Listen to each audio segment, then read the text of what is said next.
지난 8월 20일이었죠. 알렉산드르 두긴이라고 하는 이분의 딸 다리아 이제 두기나 29살인데 아버지 차를 대신 탔다가 폭탄 테러로 사망을 이제 했죠. 이제 그래서 러시아 이제 정부 당국은 우크라이나 첩보원이 이제 한 달 전부터 두기나가 살고 있는 아파트에 들어와서 동선을 다 파악하고 이게 차량에다가 한 400g 정도의 폭발물을 부착을 해서 폭발을 시켰다. 이렇게 이야기를 하고 그 공작원은 지금 에스토니아로 이제 도망갔다. 일단은 뭐 우크라이나 정부는 여기에 대해서 부인을 이제 하고 있고 제 예상으로는 그냥 미궁으로 빠질 가능성이 높지 않을까 생각이 좀 들죠. 최준영 박사의 지구본 연구소, 오늘도 흥미로운 전 세계 이야기 여러분께 들려드리도록 하겠습니다. 반갑습니다. 정프로고요. 네, 최준영입니다. 네, 오늘 저희가 우리 시청자분들과 함께 알아볼 게 아주 무서운 일이 하나 생겼어요. 러시아에서. 네, 그 기사로 읽기로는 푸틴의 뭐 정신적 스승인 두긴이라는 사람의 딸이 아버지 차를 타고 가다가 차가 뭐 거센 화염에 휩싸이면서 사망을 했다. 맞습니다. 그래서 이게 뭐 우크라이나 소행이다 뭐 이런 얘기가 이제 러시아에서 아마 나오는 것 같고 우크라이나는 그걸 이제 부인하고 있는 것 같고요. 맞습니다. 지난 8월 20일이었죠. 8월 20일 날 이제 그 말씀하셨던 알렉산드르 두긴이라고 하는 뭔가 이렇게 돛닦는 도인의 풍모를 하는 분이죠. 이제 보면은 이분의 딸 이제 다리아 이제 두기나 29살인데 이제 아버지 차를 이제 대신 탔다가 이제 폭탄 테러로 이제 사망을 이제 했죠. 이제 그래서 이게 이제 말씀하신 것처럼 러시아 이제 정부 당국은 이제 우크라이나 첩보원이 이제 한 달 전부터 두기나가 살고 있는 아파트에 들어와서 동선을 다 파악하고 그 후에 이제 차량에다가 랜드크루저 차량에다가 한 400g 정도의 이제 폭발물을 부착을 해서 이제 폭발을 시켰다. 이렇게 이야기를 하고 그 공작원은 지금 에스토니아로 이제 도망갔다. 그래서 지금 에스토니아 입장에는 또 되게 난처한 그러한 상황이기도 합니다. 보면. 러시아는 상당히 구체적으로 상황을 지금 뭐 파악한 걸로 이렇게 보이긴 하네요. 일단은 뭐 우크라이나 정부는 여기에 대해서 이제 부인을 이제 하고 있고, 그다음에 이제 다른 나라 쪽에서도 이제 뭐 여러저러 이야기가 나와요. 이게 어떻게 보면은 이제 러시아 내부의 갈등이 이런 식으로 나타난 거 아니냐, 그걸 우크라이나에 덮어쓰게 하는 거다, 뭐 등등의 이야기들이 나오지만 제 예상으로는 그냥 미궁으로 빠질 가능성이 높지 않을까라는 이제 생각이 좀 들지요, 보면. 그래서 마침 이제 한번 말씀을 좀 드려보고 싶었는데 이 알렉산드르 두긴이라는 이 인물에 대해서 사실은 이제 아까 정프로님께서 이제 푸틴의 정신적 스승이다, 이렇게 이야기를 했는데 뭐 엄밀히 말하면 스승까지는 아니에요. 과거에는 아마 그랬던 것 같아요. 그러니까 이제 우리가 그러잖아요. 젊을 때 무슨 책이나 누구 사람을 만나면 되게 감명 깊고 인상 깊고 막 그래가지고 찾아보기도 하고 인사하기도 하고 그런데 시간이 이제 좀 지나고 나면 이제 그 사람 처음에 받았던 내 지식이나 정보나 이런 것들은 어느 정도 이제 있긴 하지만 그 사람하고 내가 굳이 뭐 계속 만날 그럴 필요까지는 이제 잘 못 느끼는 그 정도 관계예요? 현재로서는 아마 제가 느끼기에는 그 정도 관계인 것 같아요.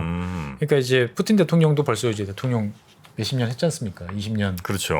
그러니까 이제 예전에 임팩트는 있지만 그것이 뭐 지금까지도 가서 막 이렇게 의견을 구하고 이런 건 아니고 과거에 들었던 어떤 그런 것들이 되게 인상 깊게 딱 남아서 결국 지나고 보면 이 알렉산드르 두긴이라는 사람의 사상과 주장 이런 것들이 푸틴 대통령에 상당히 영향을 줬다. 그건 팩트.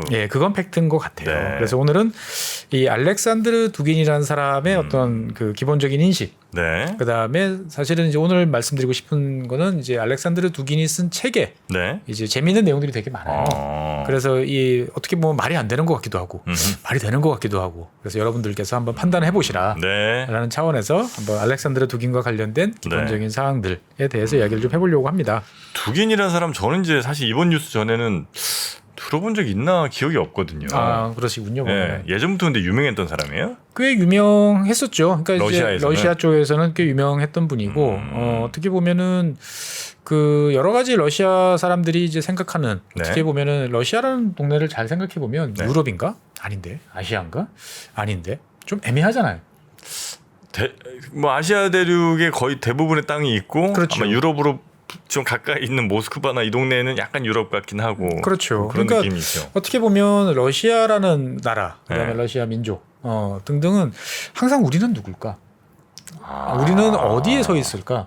우리는 분명히 서양 역사와 긴밀한 관련을 갖고 그동안 살아왔는데 수백 년 동안 역사에 끊임없이 서로 영향을 주고받았지만 우린 유럽은 아닌 것 같아 라는 생각이 있고 그럼 우리는 아시아인가? 그동안은 사실 아시아를 무시해왔지만 네. 엄밀히 따지고 보면 그래 우리는 아시아와 관련돼서 또 큰 영향을 받았기도 했고 그러니까 되게 어떻게 보면은 그런 본인이 갖고 있는 그 영원 불면의 숙제라는 게 있는 거죠. 이제 정체성에 대한 고민이 좀 정체성이라는 게 있군요. 고민이 있는데 네. 그거에 대해서 그런 것들을 이제 잘 정리를 해서 그러면 러시아가 이제 나가야 될 길에 대해서 이제 보여주는 뭐 역사학자 같은 사람이에요? 역사학자, 철학자, 뭐 어떻게 보면 지정학자 등등을 이제 짬뽕한 이런 이제 사람들인 거죠. 네, 그러면서 네. 또 약간의 도인 같은 그런 예, 사진으로만 보는 게 아니고 실제로 네. 말하는 것도 보면 약간 도인풍의 좀 그런 것들이 있어요. 어떤 뭐 영적인 뭐 이쪽에 예, 좀 신비주의적인 성향도 좀 있는 것 같아요. 그러니까 이제 인간의 어떤 의지와 힘과 관련 없이 어떤 그 영적인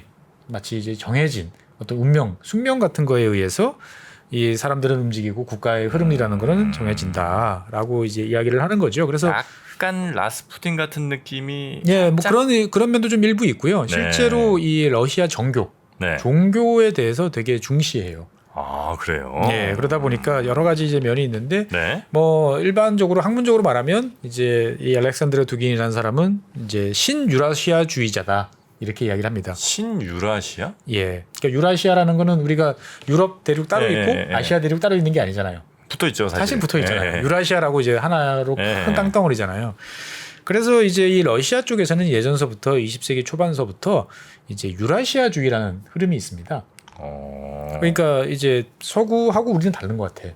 우리는 뭐 표트르 대제부터 계속 서방을 따라왔지만 네네. 뭔가 다른 것 같아. 우리의 가치관도 다르고 네. 우리가 서해에 있는 입장도 다른 것 같고 흔히 말하는 대륙에서 떨어져 있는 이제 영국이라든지 이런 나라와 별도의 이제 유라시아 사람들끼리의 어떤 하나의 흐름을 만들고 여기에 독자적인 질서 이런 것들을 한번 네. 주장해서 가자. 근데 그 대장은 러시아다. 라고 이야기하는 게 아주 쉽게 말씀드리면은 이제 네네네. 유라시아주의고 신유라시아주의는 이제 신자가 붙었으니까 네. 이제 20세기 이제 후반 때부터 이제 미국을 네. 중심으로 한 대서양 건너편에 대서양 세력이라고 하는 해양 세력과 맞서는 유라시아 대륙의 어떤 정체성 이런 것들을 강조하자라는 네네네. 흐름을 이제 알렉산드르 두긴이 되게 주장을 이제 해왔습니다. 그래서 이제 사실 이 유라시아주의라는 것들은 뭐 그래 뭐 그런 주장이 있었지라고 했는데 2000년에 이제 푸틴 대통령이 러시아는 이제 스스로를 러시아는 어떤 나라냐? 우리는 유라시아 국가다. 그러니까 유라시아라는 표현을 이제 공식적으로 쓰면서 상당히 그러면 이게 푸틴 대통령이 유라시아주의자인가? 라고 이야기를 하면서 그걸 주장했던 알렉산드르 두긴에 대한 관심이 이제 서구에서 되게 높아졌던 거죠. 네. 그래서 이제 알렉산드르 두긴은 주로 이제 지정학자라고 보시면 되겠어요. 어떻게 보면은 예, 러시아 입장에서 본 알렉산드르 두긴이 가지고 있는 뭐 생각들을 간단히 정리를 해보면 소련이 왜 붕괴했느냐? 네. 그러니까 소련이라는 나라는 어떻게 보면 독자적인 볼셰비키 공산주의 노선을 걸었지만 기본적으로는 서구 추종형이었다. 소련이 예. 그러니까 러시아에 맞는 이 유라시아의 어떤 사고 방식을 합치하지 않고 서구의 사고 방식을 이제 일방적으로 끌어왔기 때문에 어떻게 보면 그 갈등을 해소하지 못해서 이제 무너진 이제 그러한 국가이기도 하고 그렇게 판단을 하고 있다는 거죠. 그렇죠. 네. 그래서 소련이 붕괴한 이유는 뭐냐면은 지정학적인 조언. 그러니까 어떻게 보면은 그 다양한 민족, 언어 이런 것들을 가진 사람들을 잘 활용할 수 있는 다스릴 수 있는 그런 관점들에 대한 것들을 무시하고 고르바초프나 이런 사람들이 이제 서구지향적인 서구의 가치를 다시 무분별하게 수용을 하면서 이게 붕괴한 거다라고 이야기를 이제 했던 거죠. 그래서 네. 고르바초프가 저지른 실수는 히틀러가 이제 소련 침공을 잘못 판단해서 결정한 거랑 비슷하다. 네, 비슷하다. 오. 이렇게까지 이제 비판을 하고 있고. 네. 그래서 기본적으로 러시아는 뭐냐? 대서양주의. 그러니까 즉 미국이 이제 어떻게 보면은 그동안에 추진해 왔던 해양 세력이 이제 러시아, 유라시아 세력을 무력화시키는 그러한 흐름에 이제 맞서야 된다라고 이제 생각을 하는 거죠. 그래서 이 두긴이라는 사람은 지금 러시아 우리가 생각하는 이제 세계 제일 큰 영토를 가지고 네. 있는 이 러시아는 완성된 국가가 아니다. 그러면 뭐가 완성해요? 그러니까 현재 지정학적 질서가 한번 바뀌고 네. 이제 다시 유라시아주의라는 것들의 이 맥락에 맞춰가지고 세력이 재편되는 과정에서 등장한 과도기적인 그러한 국가다. 그럼 앞으로 어떻게 간다는 거예요? 앞으로 이제 제가 뒤에서 말씀드릴 네. 여러 가지 사항들로 많은 변화가 있을 것이다라고 이야기를 이제 하는 거죠. 그래서 독일 입장에서 봤을 때 구소련에서 독립했던 많은 국가들이 있지 않습니까? 네네. 13개 정도의 나라들이 있는데 네. 그 중에서 아르메니아 정도를 제외하고 나면은 다 진정한 독립국가로서의 역할이나 가치가 없다. 다 일시적인 존재들이다. 결국은 다 러시아 중심의 유라시아 어떤 제국의 어떤 한 부분으로 다시 통합돼야 된다. 그러니까 구소련처럼 가겠다는 거네요. 그렇죠. 이제 보면 네. 구소련보다 스케일이 더 큽니다. 근데 이제 그러네요. 약간 그리고- 좀 민족주의적인 것 같기도 하고 좀 배타적인 것 같기도 하고. 예, 근데 네. 민족주의를 또 강조하진 또 않아요. 아, 그래요? 근데 이제 사실 또 러시아 민족에 대해서는 또 독특한 또 이 러시아 민족은 또 독특한 문명의 소유자고 이 광대한 유라시아 제국의 핵심 민족으로서 봉사해야 될 의무가 있다. 봉사해야 될 의무가 그렇죠. 독특하시네요, 이분. 예, 그래서 어떻게 보면 유라시아 제국을 건설, 제국이라는 표현을 쓰는데 이 제국 건설을 거부하는 것은 러시아 인민의 종말이자 러시아의 국가적 자살이다. 그러니까 러시아는 결국 제국화 쪽으로 가야 된다라고 이야기를 하는 거죠. 네. 그래서 어떻게 보면은 러시아는 지난 이제 구소련 붕괴 이후에 이제 큰 위기를 직면하고 있는데 네. 이것들을 다시 초국가적인 일반적인 우리가 생각하는 민족 국가의 틀을 넘어서는 초국가적인 제국을 다시 건설함으로써 네네. 그 위기를 돌파해야 된다라고 이야기를 하는 거죠. 네. 그래서 이제 독일은 이 민족주의에 맞춘 이 국가들은 되게 위험한 존재다라고 보고 있어요. 네네네. 그래서 이제 그 민족 단위가 아닌 네. 이제 문화, 뭐 민족, 종교 이런 걸 아우르는 음. 어떤 사실 이게 제국이잖아요. 네네. 네, 이런 쪽으로 가야 된다. 그리고 그 중앙에는 음흠. 정교회라는 종교. 그래서 종교회와 국가는 사실은 거의 일치하는 네. 그러한 이제 이념적인 어떠한 그런 백그라운드가 있다라고 이야기를 하면서 이 양반의 가장 이념으로 봤을 때 핵심은 딱 한마디로 정할 수 있을 것 같아요. 국가는 모든 것이지만 개인은 아무것도 아니다. 에? 네. 그러니까 아, 그래요? 개인을 중시하는 것은 대서양주의자. 미국과 이제 영국을 중심으로 한 어떻게 보면 잔인하고 타락한 해양 문명의 사고 방식이지. 네. 이 유라시아 전통에서는 그렇지 않다. 약간 전체주의자인 것 같기도 하고. 예, 상당히 독특한 이제 여러 가지 면들이 있습니다. 사실 되게 하나씩 뜯어보면 뭐지 싶기도 하고 또 묘하게 끌리는 면도 있고 한데 오늘 뭐 그걸 다 말씀드리기는 네네네. 상당히 좀 어려울 것 같고요. 이게 이제 우리가 흔히 생각할 때는 개인이 어쨌든 제일 중요하다고 생각하는 그 당연하다는 생각이 서구 혹은 뭐 대서양 해양 세력들의 이제 주장인 거고 그렇죠. 자신들의 유라시아 가치와는 안 맞는다 이런 생각을 그렇습니다. 하는 거군요. 그래서 이제 제가 대서양주의자라고 계속 이야기를 하는데 이 독일은 기본적으로 세상을 이제 유라시아와 해양, 그러니까 이제 해양과 대륙 세력의 양대 대결로 나요. 그래서 옛날 로마와 카르타고 시절 때부터 이제 그런 반목과 이제 대결이 이어져 왔다. 대륙세 대 이제 해양세. 그렇죠. 근데 대결. 이제 독일이 생각하는 해양 세력은 어떤 스타일이냐? 잔인하고 폭력적이며 이제 극악무도한 그리고 네. 개인의 어떤 이득을 위해서 사회와 공동체에 대해서는 별로 관심이 없는 그러한 존재. 그에 비해서 유라시아는 되게 온건하고 뭐 이제 평화적이고 공동체 우선하고 공동체를 우선하는 어떤 이러한 양자적인 이제 그러한 관점을 가지고 세계를 바라보는 그러한 관점인 거죠 보면은. 뭐 전통적인 아시아적 가치랑 약간 좀 통하는 부분이 좀 있는 것 같긴 그렇습니다. 하네요. 그래서 네. 보니까 이제 이 독일의 어떤 성향이나 이 생각에 대해서 우리나라 분들도 상당히 매력을 느끼시는 분들이 그래요? 종종 계세요. 네. 우리나라에도 뭐 책 같은 게 좀 나와 있나 이게? 책은 뭐 찾아봐야 되겠네. 예, 책은 한 소개되지는 않았던 것 같고 네, 네. 몇몇 분들이 이제 가서 직접 인터뷰도 하고. 네. 우리나라 분들이. 예. 그런 이제 기사를 찾아보시면 되는데 네. 사실 이분의 이제 알렉산드르 두긴의 가장 유명한 책은 이제 지정학의 기초, 뭐 영어로 번역하면 이제 네. 뭐 파운데이션 오브 지오폴리틱스라고 하는. 근데 이제 부제가 러시아 미래의 어떤 지정학, 네. 러시아의 미래 지정학 정도로 번역되는 책인데 이 책이 어떻게 보면은 이 두긴을 되게 유명하게 만들었고 이 책이 이 러시아에 지금도 큰 영향을 주고 있다라고 보시면 되겠어요. 그래서 저도 이게 정말 팩트인지는 모르겠는데 이 책이 러시아 군, 우리로 따지면 사관학교, 뭐 참모학교 이런 데서 이제 교과서로 네. 사용되고 여기에 감명받은 사람들이 러시아의 이제 실권을 오랫동안 장악하고 있다. 뭐 아까 정신적인 스승이냐라고 네네네. 했지만 푸틴 개인이라기보다는 러시아의 지금 이제 지배층 파워 집단의 어떻게 보면 공통적인 이념을 구성하는데 좀 사상적 배경이 좀 돼주는. 그렇죠. 예, 그렇게 볼 수 있을 것 같아요. 네. 그래서 이 책의 이제 내용들을 이제 쭉 보면 핵심은 뭐냐면은 미국과 영국을 가리켜서 이제 아나콘다, 큰 뱀. 아나콘다요? 예. 이건 옛날 이제 사실 히틀러 시절에 이제 독일 쪽에서 나왔던 개념인데 해양 세력이 이 대륙을 이제 아나콘다 큰 뱀이잖아요. 이게 삼키려고 한다. 삼키려고 똘똘 이제 옥죄고 하는.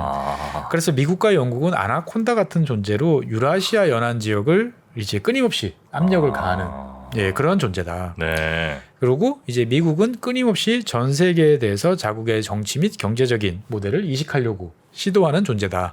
뭐 그건 뭐 맞는 것 같긴 한데. 예, 그러면서 미국은 어떻게 보면 유라시아 대륙의 가장 파워 세력이라고 하는 러시아를 이제 지역 권력, 너희들은 그냥 동네 대장 정도 지역 권력으로 계속 격화를 시키려고 하는 움직임을 끊임없이 하고 있다라고 이야기를 하면서 그러면 미국에 과연 어떻게 맞설 것이냐라는 거에 대한 이제 본인의 생각들을 이제 전개를 하고 있는 거죠. 여기 이제 97년에 쓴 책이라고요? 예, 그러니까 97년에 썼다는 거 생각을 해보면 쭉 들어보시면 상당히 인사이트는 있다 이런 생각이 들 수도 있어요. 네. 그러니까 뭐냐면 자 대서양주의가 이제 되게 팽배하고 있지만 여기에 대한 민족적인 역사적인 뭐 여러 가지 배경으로 인해서 반감을 가지고 있는 세력들은 상당히 많다. 그들을 묶어내야 그렇죠. 되는구나. 반대서양주의를 묶어낼 수 있는 공통의 문명적 기반을 만들어야 된다. 그래야만 여기 맞설 수 있다라고 이야기를 하는 거고 그러면은 이제 지금은 미국에 같이 있던 사람들을 그러면 띄어내기 위해서는 보상이 있어야 될 거죠. 두기는 뭐라고 이야기하냐면은 풍부한 러시아가 보유하고 있는 풍부한 에너지와 자원 이런 것들을 원자재 이런 것들을 적극적으로 잘 활용해야 된다. 지금 2022년에 상당히 이제 와닿습니다. 보면은 그래서 그 주변국들을 러시아와 이제 긴밀한 관계로 이렇게 만들어야 되고 다른 한편으로 보면 미국이 마음대로 활동하지 못하도록 오히려 미국에 대해서 지정학적인 압력을 강화해야 된다. 어떻게 압력을 강화? 미국이라는 사회를 잘 들여다보면 되게 단층선이 많고 불만도 많고 불안정한 흐름들이 있다. 그러한 미국 내의 불안정, 분리주의 이런 세력들을 도발시켜야 된다. 갈등을 더 유발시키고. 그렇죠. 내부 분열을 획책하자. 그래서 어떻게 보면 미국이 겪고 있는 가장 근본적인 문제, 인종 문제.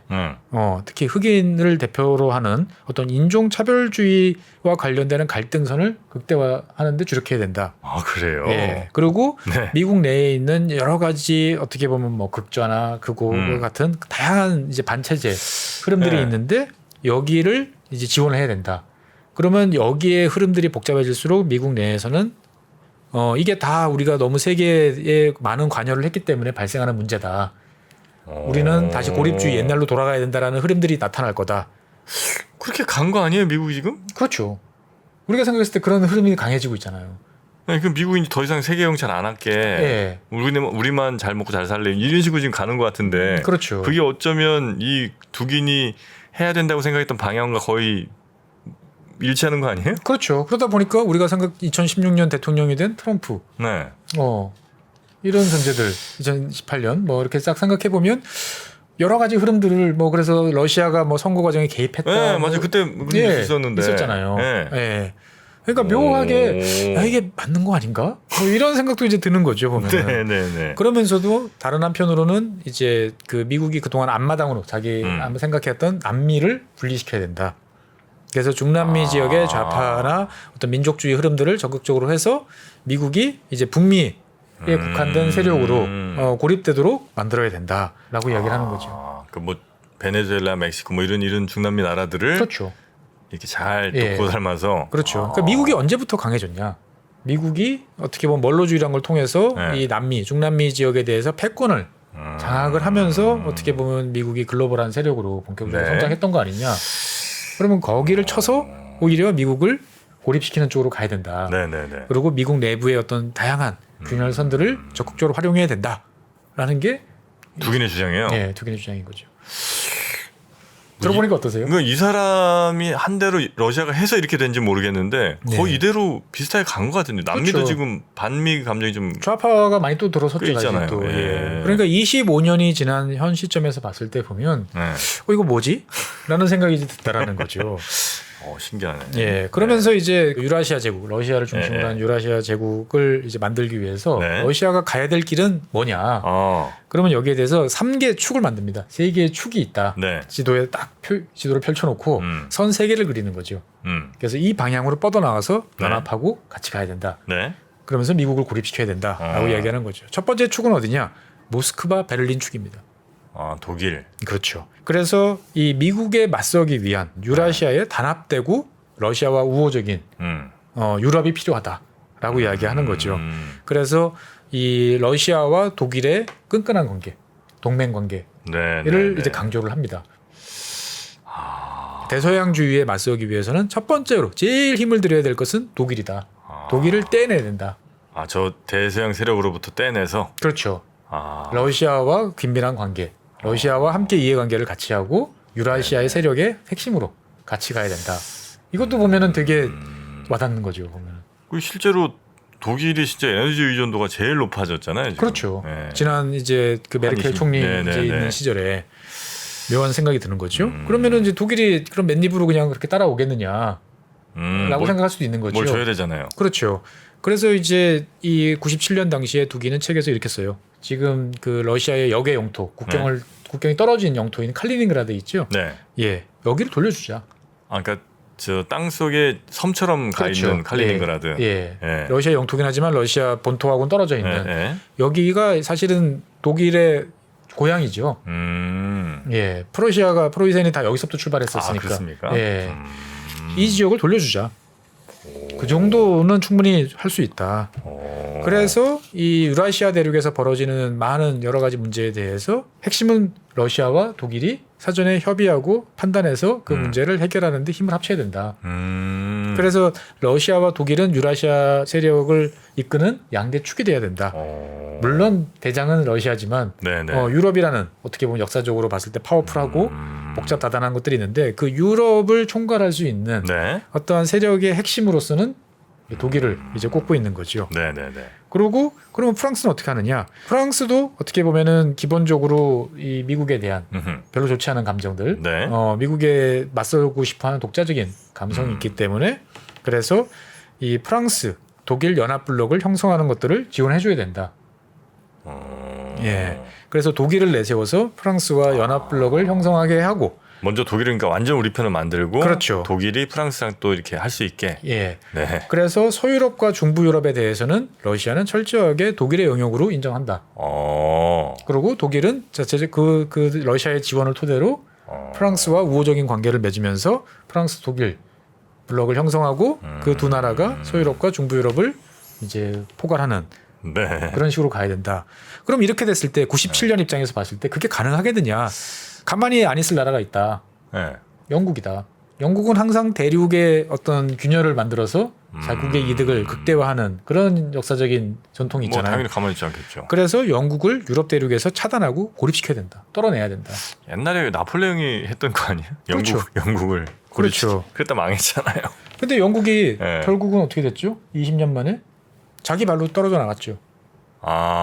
브렉시트를 통해 가지고 나갔죠. 그러니까 결국은 두기인이 말했던 그러한 전략이 우리가 97년에 생각했을 때는 말도 안 되는 당연히 어떻게 영국이 유럽 대륙이랑 분리돼라고 했는데 그 일이 이제 벌어진 거죠. 그러고 보니까 그러네 또. 그렇습니다. 우리가 생각했을 때는 정말 갓썰인데 영국 사람들이 자기들 판단으로 이제 영국 유럽의 어떤 관료주의랑 영국의 자유주의는 안 맞아. 그러니까 우리는 떨어져 나오겠어. 라고 생각을 했는데 그게 어떻게 보면 큰 그림이다. 라고 볼 수도 있는 거죠. 자, 그 영국은 그렇게 떼내고 또 다른 나라들이 뭐 위아래로 있잖아요. 그렇죠. 그러면 이제 핀란드 같은 경우는 이제 핀란드 북부는 러시아 북쪽에 있는 무르만스크랑 통합시켜버리고 통합시켜요? 남쪽은 그러면 나머지 핀란드는 어떻게 하느냐? 뭐 너희들은 뭔가 민족도 다르고 그동안 뭐 역사적인 전통도 좀 다르니까 문화적 자치권을 갖는 유라시아 블록으로 통합된다. 블록이긴 하지만 자치권 준다. 자치권을 가진 러시아가 직접적으로 이제 통합하지는 않지만 북쪽은 떼어내고 이런 식으로 이제 그 북극으로 향하는 이런 통로를 차단하는 상태에서 이제 그냥 자치권 정도를 주는 어떠한 그런 지역으로 가고 그 다음에 이제 발트 3국 중에서 에스토니아 같은 경우는 이제 독일한테 넘겨주자. 독일 영향권이다 여기는. 네. 그다음에 라트비아, 리투아니아는 러시아가 직접적으로 이제 흡수한다. 다시. 뭐 이런 생각을 하는 거죠. 네. 그다음에 이제 발칸반도와 몰도바 같은 경우는 러시아 남부로 이제 편입시킨다. 예. 그래서 세르비아는 뭐 말할 것도 없이 당연히 러시아다 여기는. 이렇게 이야기하고 나머지 국가들은 그럼 어떻게 할 거냐? 직접적으로 러시아에 포함되기보다는 이제 그 유라시아 러시아 제국의 한 구성 요소로서 이제 집어넣자. 네. 라고 이야기하는 거고 벨라루스는 당연히 러시아 땅. 그러면 이제 여기서 궁금해지는 거는 이제 우크라이나는 어떻게 될 거냐? 두기는 과연 우크라이나를 어떻게 생각했나? 예. 두기는 우크라이나에 대해서 꽤 여러 이제 그 많은 이제 분노에 찬 이제 표현을 썼는데 그때 당시에 예, 97년 당시에 그때는 크게 뭐 문제 있을 때는 아니지 않아요? 그렇죠. 근데 이제 두기는 그렇게 생각하는 거죠. 독립 국가로서 우크라이나라는 나라가 존속한다는 것은 네. 유라시아 제국이라는 거를 가로막는 가장 결정적인 걸림돌이다. 있어서는 안 된다. 예. 네. 그래서 이 가장 키포인트가 우크라이나라고 본 거죠. 예. 그래서 우크라이나를 어떻게 할 거냐? 당연히 다 러시아로 다시 다 들어와야 된다. 네. 그런데 지금 우크라이나 극서부 폴란드랑 접경하고 있는 뭐 갈리시아라든지 볼리니아라든지 네네네네네. 이런 지역은 원래 역사적으로 봤을 때 폴란드 쪽이지 러시아가 아니기 때문에 그 서쪽 지역은 뭐 이를테면 뭐 서부 우크라이나 뭐 연합 뭐 이런 네. 식으로 해가지고 뭐 존속시킬 수도 있지만 어떻든 간에 지금의 우크라이나 떨어져 나간 우크라이나가 대서양 동맹의 영향권으로 들어가는 것은 무슨 수를 써도 막아야 된다. 어쩜 그래서 이 생각 때문에 우크라이나가 예를 들면 뭐 나토 가입이나 아니면 저 무슨 EU 이것만 나오면 그렇게 발작을 한 게 예. 그러니까 이 어떻게 보면 두기네 입장에서 봤을 때 우크라이나가 독립 국가가 되고 서방의 영향권으로 들어간다라는 것들은 이 큰 그림을 망쳐놓는 어떻게 보면은 가장 이제 결정적인 걸림돌이라는 거죠. 네, 네. 그래서 우크라이나만 잡아놓으면 나머지는 자연스럽게 우리가 이제 뭐 오목할 때 그러잖아요. 여기다 돌딱 놓으면은 쫙 연결되는 것처럼 우크라이나만 잡으면 나머지 문제는 의외로 쉽게 된다. 무슨 뭐 스탄국이라든지 하여튼 그렇죠. 그런 생각을 97년에 이제 했어요. 예, 했던 거죠 보면은. 97년이면 러시아 좀 어려울 때는 그렇죠. 뭐 옐친 치하에서 보면은 정말 나라가 망하느니 어쩌느니 막 예, 러시아 젊은 여성들은 해외로 막 다 예, 나가서 여러 가지 어려운 일을 하고 있고 네. 정말 몰락하는 국가에 있는 상황에서 두기는 이제 이런 책을 그러니까 우리 같으면 야 지금 이거 다 끝났어 우리 망했어 막 이러는데 오히려 이 문제를 역으로 풀어내는 이제 책을 썼던 거죠. 그러니까 러시아 사람들 입장에서 봤을 때는 국뽕 심하게 맞았겠네. 그렇죠. 맞노. 우리가 가야 될 길은 이 길이야. 러시아 제국이 왜 이렇게 되냐 이러면서. 그렇습니다. 그래서 이 모스크바 베를린 축을 토대로 해서 러시아가 결국 가야 될 길은 전체 유럽의 핀란드화. 핀란드화? 예. 그러니까 핀란드가 독립 국가로는 존재했지만 모든 외교 관계라든지 이런 거에 대해서는 소련의 눈치를 많이 봤잖아요. 예. 이렇게 만드는 게 사실은 최종 목표다. 그러나 우크라이나만큼은 절대 양보 안 되는. 그렇죠. 여기 이렇게 가기 위해서는 첫 번째 키워드가 우크라이나라는 거죠.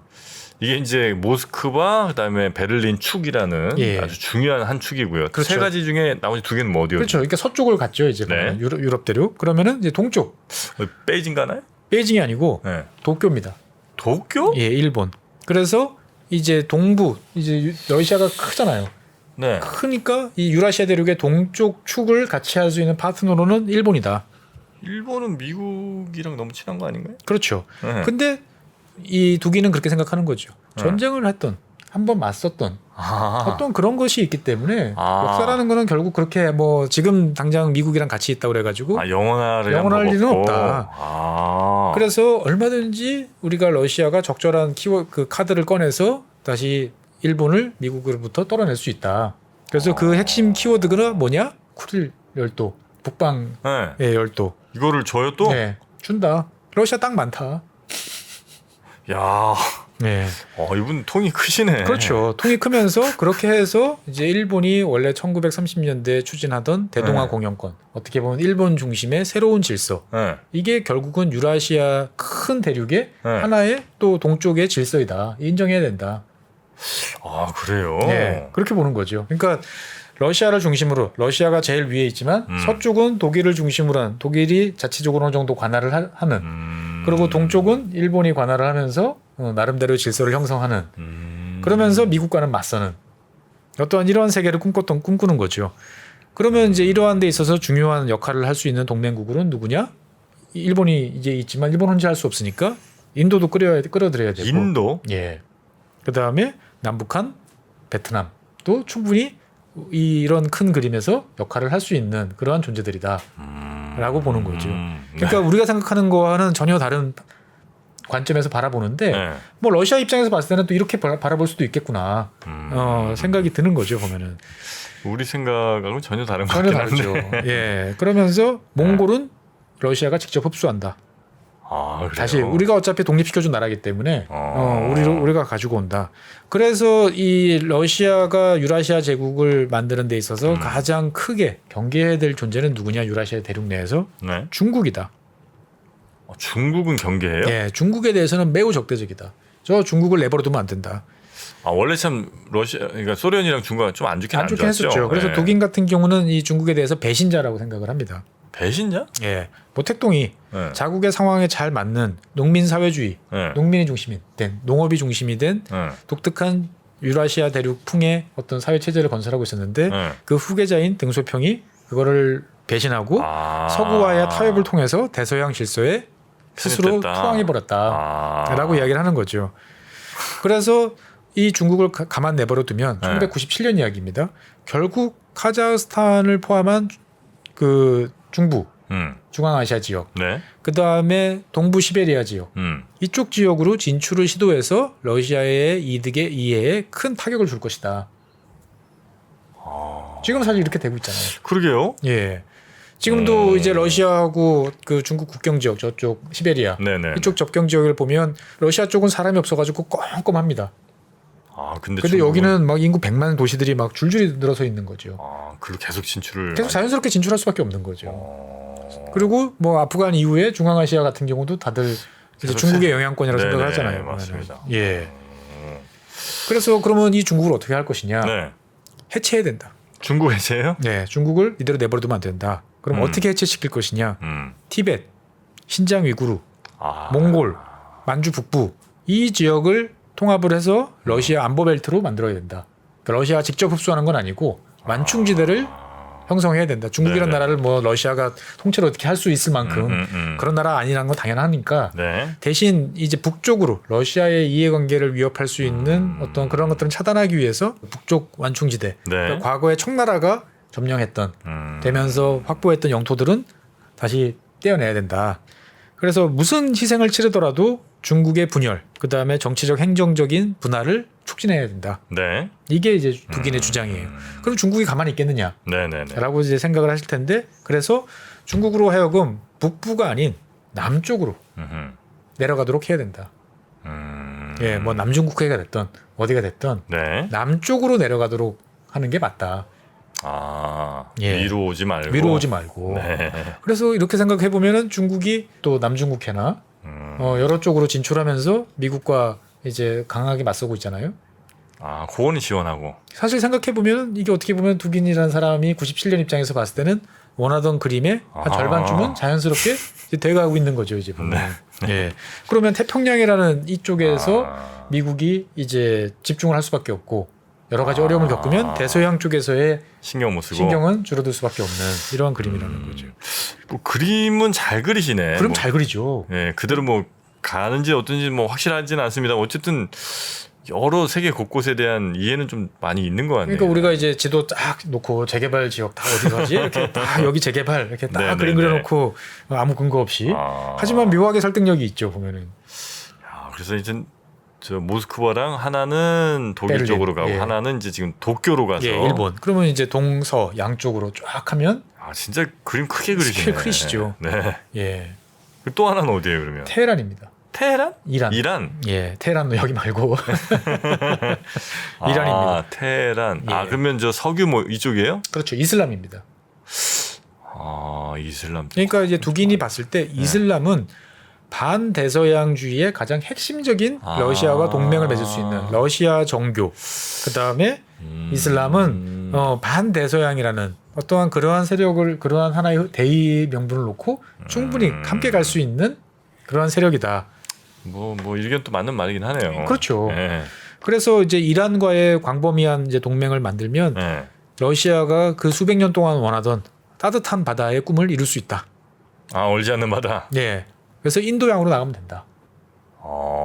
라고 생각하는 거죠. 네네네. 그래서 러시아와 이란은 어떻게 보면은 지정학적인 입장에서 봤을 때는 상당히 이해관계가 일맥상통하는 것이 많다라고 바라보는 거죠. 네네네. 예. 그러면 가만 생각해 보면 옛날에 이란과 소련 시절에 그 위에 카스피해 주변 지역들, 아르메니아, 뭐 조지아 이런 지역들이 다 소련 영토였잖아요. 네. 그러면 이런 지역들은 과연 어떻게 할 거냐?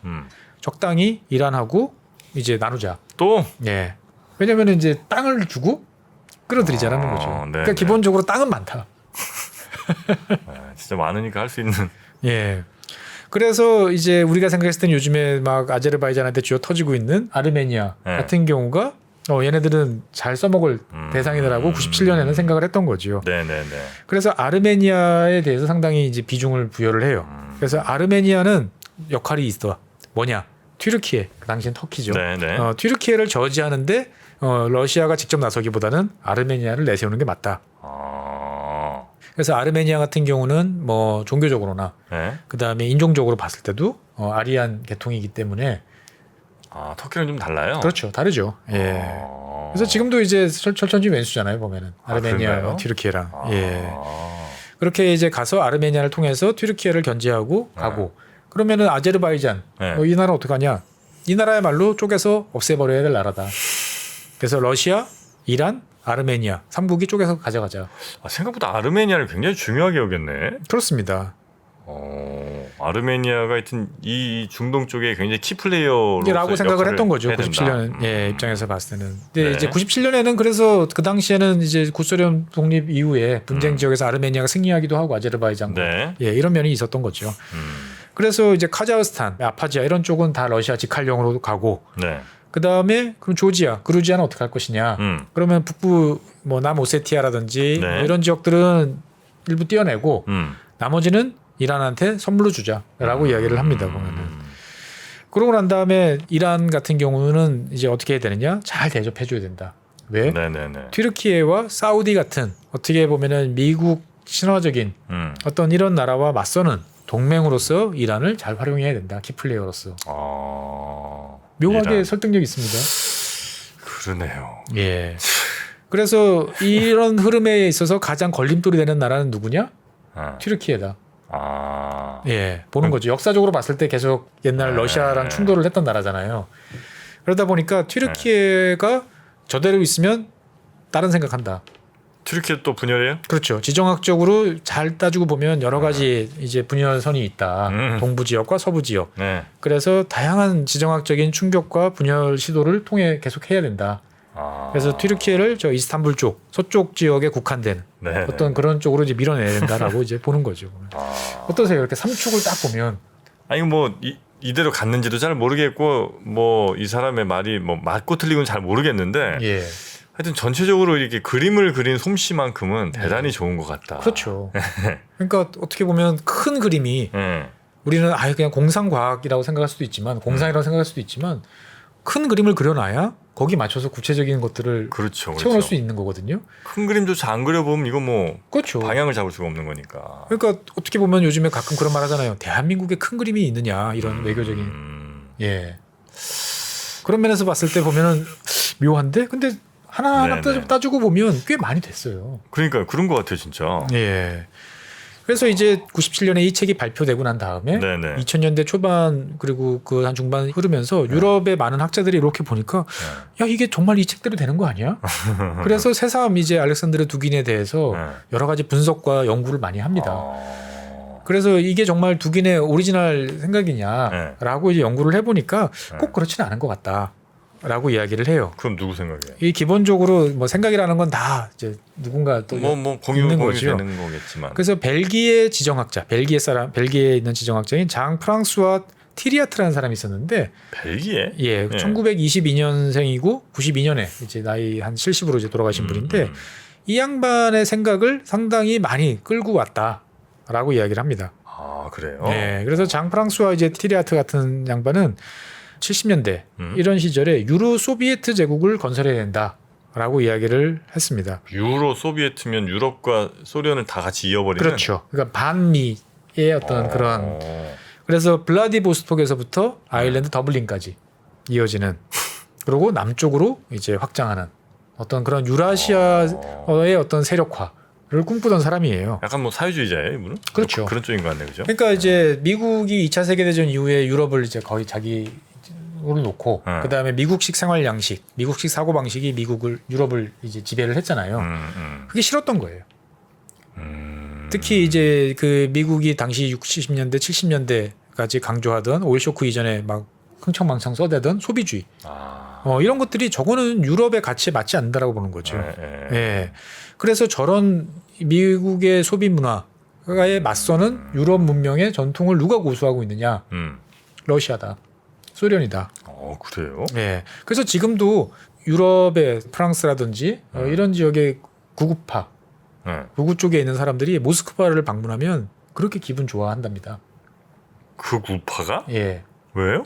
가면 러시아 같은 경우는 그 대부분 뭐 식당에서 서빙을 한다든지 어딜 가도 다 백인들이잖아요. 옛날식 문화들이 많이 남아 있는 그런 면이 있다라는 거죠 보면은. 그러니까 이제 유럽은 웬만하면 이제 다 섞이고 다원주의가 있고 하는 어떤 그런 거에서 이건 아니다는 거죠. 이거는 미국식 문화라는 거죠. 유럽의 정체성은 그런 게 아니다. 근데 그거를 러시아는 잘 고수하고 있다 이렇게 생각을 하는 거죠 보면은.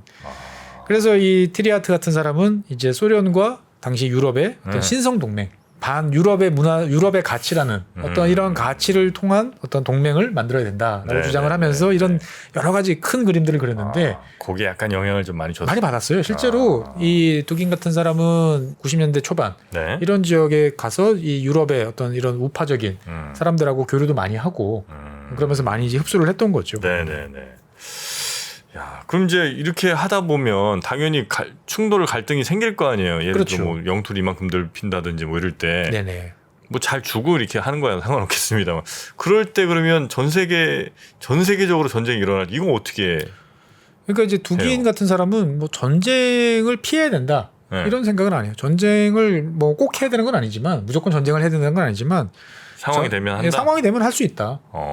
전쟁이라는 건 인류 역사에서 계속 끊임없이 벌어지던 건데 마치 그거를 피하고 거부하면서 오히려 나가야 될 길을 못 가는 거는 잘못된 것이다. 그래요. 그런데 가급적이면 군사적 수단 이외에 다양한 방법들을 쓰는 게 좋다라고 이야기를 하는 건 전쟁 이외에. 네네네. 그러면서 이제 특수군사작전 이런 이야기도 하고 무엇보다도 천연자원, 에너지 이런 거를 적극적으로 활용해야 된다라고 이야기를 합니다. 97년에. 그래서 전쟁에 의존하지 않고 목표를 달성할 수 있으면 그게 최선이다라고 이야기를 하는 거죠.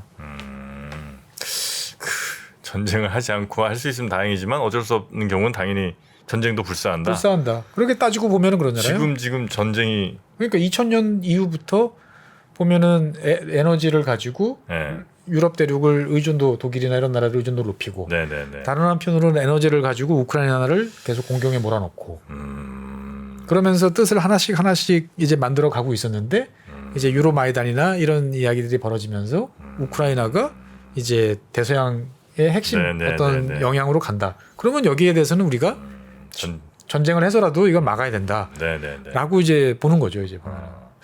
이게 러시아에서 꽤 중요하게 지금 받아들여지고 있는 거라고 볼 수는 있는 거예요? 그렇죠. 그러니까 이제 러시아 국민들이 뭐 이런 생각에 대해서 전적으로 동의하느냐가 아니고 중요한 건 아까 서두에서 말씀드린 것처럼 지도부. 이 책이 이제 러시아 군이라든지 정보기관 이런 데에 꽤 중요한 영향력을 행사하고 있다라는 거죠. 그럼 머릿속에 다 비슷한 생각을 하고 있는 거예요. 사실은.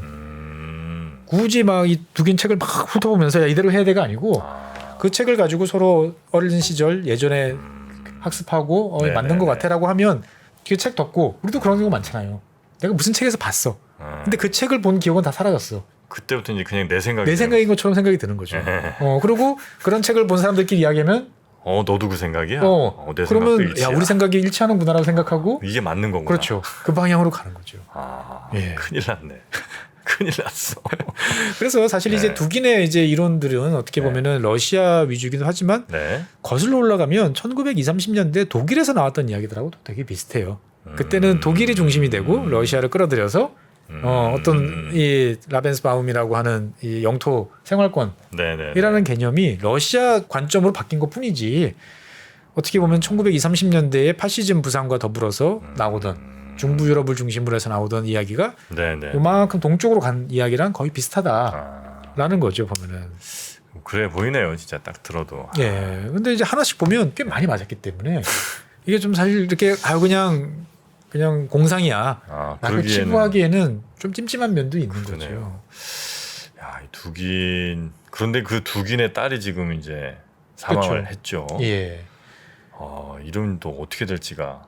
이러면 이제 또 어떻게 될지도 모르는 거죠. 어떻게 보면은 지금 전쟁을 벌이고 있으니까 그 중에 나타날 수 있는 하나의 문제일 수도 있다. 이러고 그냥 넘어갈 수도 있는 이야기고 이 사람들 입장에서 봤을 때는 두긴의 이 어떤 이런 것들을 이제 두려워했기 때문에 네네네. 이런 짓을 했던 거 아니냐. 저 사람이 지금 실권 있는 사람도 아니고 뭐 지금 뭐 뭔가를 공직을 맡은 것도 아니죠. 공직을 맡은 것도 아니고 정보 당국의 수장도 아닌데 네. 굳이 저 사람을 찍어서 했던 거는 두긴의 생각이라는 게 그렇게 위협적이다.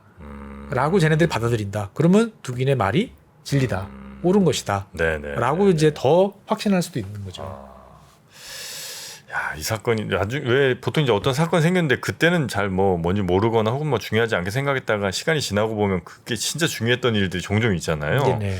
혹시 이게 그렇게 되지 않을까? 그럴 수도 있는 아주 거죠. 걱정이 그러다 되네요. 보니까 아까 네. 정프로님 앞에서 말씀하신 것처럼 꽤나 그냥 하나의 어떻게 보면은 일회성 사건이 아니고 네네. 그 뒤로 연쇄작용이 일어날 수 있는 네. 그러한 일이라는 거죠. 알겠습니다. 자, 오늘은 저희가 알렉산드로 두긴이라는 예. 러시아의 지정학자이자 하여튼 역사나 뭐 이런 쪽에 굉장히 좀 관심이 많은 예. 이 사람의 딸 사망 사건 관련해서 이 사람 그 두긴의 사상과 뭐 예. 책의 내용들 쭉 봤는데 예. 내용이 굉장히 하여튼 좀 약간 섬찟한 부분이 좀 많은 것 섬세한 같습니다. 부분이 있죠. 네, 그러면 네. 이제 우리도 거기에 맞는 그림을 한번 여러분들도 한번 그려보시죠. 지도를 쫙 펼쳐놓고 우린 또 어떻게 어떻게 해야 될 것이냐. 예. 좋습니다. 필요합니다. 자, 여러분 다 종이 꺼내시고요. 네, 그리시기 바라겠습니다. 이런 거 연습을 해봐야 돼요. 연습해봐야 돼요. 네, 자꾸 진짜. 연습해보고 떠들어보고 네. 서로 이야기해봐야 돼요. 맞습니다. 네. 자, 오늘 그럼 여기까지 하고요. 다음 시간에 또 우리 최준영 박사님께 아주 재미있고 또 중요한 이야기들 계속해서 듣도록 하겠습니다. 함께해 주신 법무법인 율촌의 최준영 박사님 고생 많으셨습니다. 네, 고맙습니다. 감사합니다. 안녕하세요. 최준영입니다. 많은 분들께서 지구본 연구소에 보내주시는 사랑 항상 감사하고 고맙게 받고 있습니다.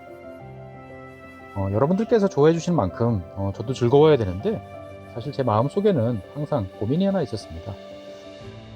단순한 지식이 아니고 어떻게 하면 지혜를 잘 쌓는 방법을 여러분들과 함께 할 수 있을까? 이런 고민 끝에 부족하지만 제 나름의 해답을 위즈덤 칼리지에 담았습니다. 개별적 지식을 하나, 둘씩 연결해서 지혜를 축적해가는 시간.